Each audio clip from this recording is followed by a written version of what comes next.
As you know, tomorrow's a big night in Sacramento sports. You got the Mets in town. You got the Clippers in town. The who? And yeah, where's Jay going? Man, and, I'm Jay knows what sliding he's down doing. to the 209.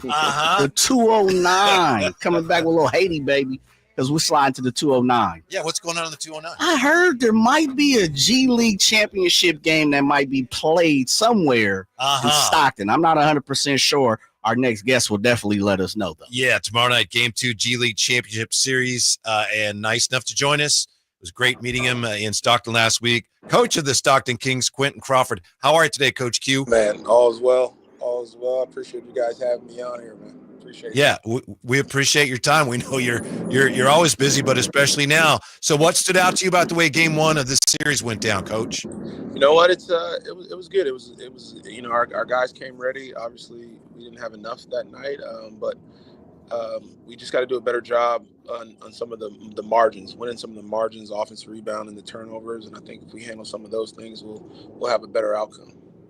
Yeah, it's funny you say offensive rebounding, Coach, because I know at you as the coach, I was going straight there, which sometimes we tend to hinge on the negative. But I thought the game was pretty much spot on, 1 for 1. I really just thought the offensive rebounds, I believe it was 18-9 in Orlando's favor, that kind of really detoured the game for you guys. Is that where you kind of really pinpointing? Yeah, I think it was really the offensive rebounds. Like you said, I really felt after watching the tape that we played a decent game offensively.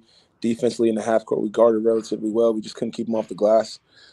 So we just got to do a better job of having the attention to details, to turn and hit on the flight of the ball, and trying to keep their crashers off the glass. They do a good job of crashing 4 guys, but we'll be better tomorrow. Coach Quinton Crawford with us from the Stockton Kings, Game 2, the G League Finals tomorrow.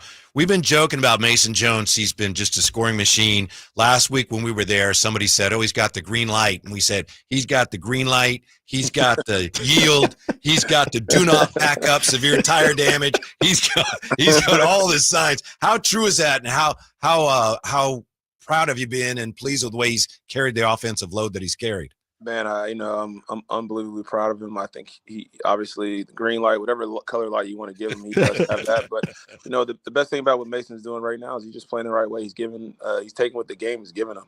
He's not forcing things. When he's open, he's making shots. He's creating offense for us. And based upon how the Magic have guarded him, he's the problem. So he'll do a good job of getting off the ball and getting everybody else involved. And I think I'm more proud about that than his scoring. I always knew he could score, but just his ability to try to keep his teammates involved and keeping them aggressive on the offensive end has been, really good for him. And I'm more proud of that. Coach Q, kind of the same thing, and I know we haven't had an opportunity to speak to you since we were out in Stockton. I was super surprised, and I was telling Whitey and Drapes this, about the speed of the G League game. I've had the opportunity, of course, to be blessed to see NBA games, be around there, NBA Summer League. I've seen G League games, but I hadn't been to a G League game in a year or so. Okay. I felt like it was way faster, Whitey, and I know we talked about it, than I can remember. Is that something that you've seen picked up, or is that just the Stockton Kings balling? You know what? That's the G League as a whole. The league is a pretty much a guard league. A lot of teams play small. A lot of teams play small ball fives for the ability to run and play fast. So I think that's the G League as a whole, is that the game is much faster.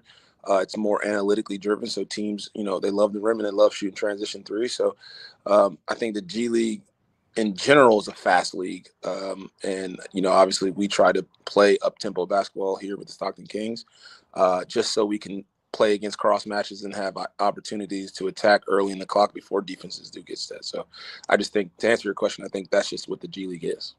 That's Coach Quinton Crawford, Stockton Kings. They got to Game 2 of the finals tomorrow. By the way, Cody Blagg in the chat says, if the Stockton Kings win, I'm going to get them tatted. Ooh. Yeah. Coach, you holding him to that? Yeah, I think he'll come through. Yeah. You're obviously focused on, the task at hand, but what does it mean to you and the players to see the way the city of Stockton is rallying around you guys during this postseason run? It's been unbelievable. The city, the community, the city of Stockton has been unbelievable. Them showing up, both playoff games were unbelievable environments where, they really gave our players a boost both on both ends, whether teams were going on runs or whether we were going on runs. So, I think we appreciate every single one that shows up and cheers for us, just because, on a night-to-night basis in the G League, those environments aren't there. So, we are super, super appreciative of the city and the Stockton community.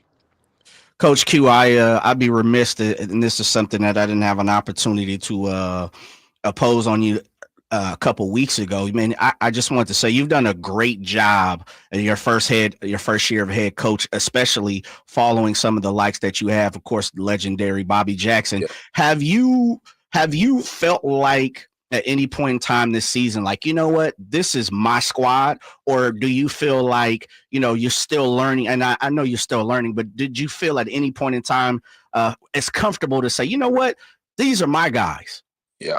I think, I came into this thing with a lot of experience, having the ability to have a voice in, championship situations and contender situations. So I came in here with a voice, and I knew my attitude and the way how even keel I am, and I don't get too high or too low. I knew that I can maintain consistency with my group, and I think from day one I always felt like this was my team, and this team would go as I would go, and they would react to the way I reacted to certain things. So, I always believed in myself. I always say it, and it's a joke to my staff, but it's always about betting on yourself and doubling down on it. And, just my group as a whole has done a heck of a job of allowing me to coach them. So I always, tip my hat to those guys, because coming in with a new head coach with new ideas and new principles isn't always something that is accepted very well. But I think my group bought in early. They knew that I was about the work, and I would do the work, and I would make them as prepared as possible. And I think that showed early, which got more buy-in. And we do everything off just being prepared. So I think early on in the season, I just kind of embraced this role of head coach, and these are my guys, and I'm going to coach these guys as hard as I can and try to squeeze as much as I can out of them. That's Coach Quinton Crawford, Stockton Kings. In baseball, a lot of catchers end up being managers, and it seems to be in basketball, a lot of point guards end up being coaches. And I know that you played both guard positions. I don't know if there's anything there, but I'm curious, do you think playing point guard, how did that, if at all, contribute to your understanding of the game and your development as a coach? I think my playing career obviously helps as a point guard, being the one to be an organizer and knowing where everybody needs to be. That's one thing. But I just, I really tip my hat to all the video coordinators out there that are trying to get into this coaching game. And, the amount of time you spend watching film, learning from your coach, learning from other coaches, and just, digesting all the information that you get over the course of an 82-game season in the NBA. And you just learn every single day. I think that really, takes me to the next level. Just my time as a video coordinator, me putting in the time and the hours, watching a ton of film, talking to the players. I always speak about, in golf it's called, the feel versus real. Like what I feel watching it may not be how you feel in real time. And, just talking to those guys and understanding what they feel and how can you adjust based upon their feelings. And, I credit a lot of my success and my demeanor to just being a video guy and coming in super prepared. Wow. Man.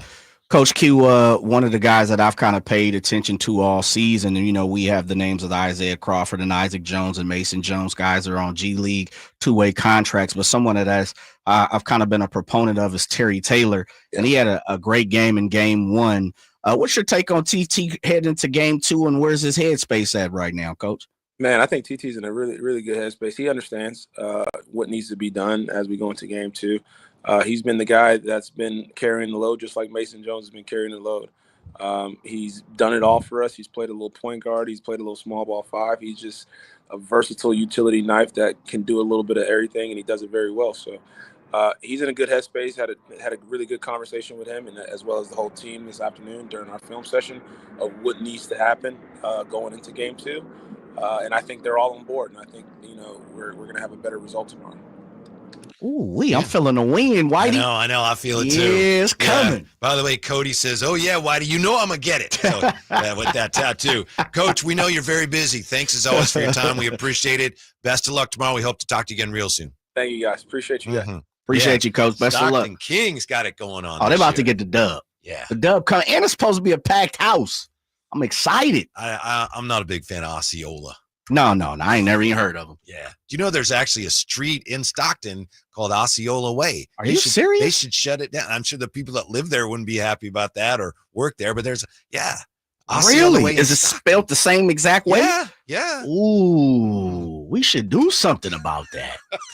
I know for the people that actually live on there. How did you know that? Is that among your research today? Just or when I was looking things up, it just kind of came across. Really? Stockton and Osceola. It's like Osceola Way in Stockton. I was like, that's super interesting. What?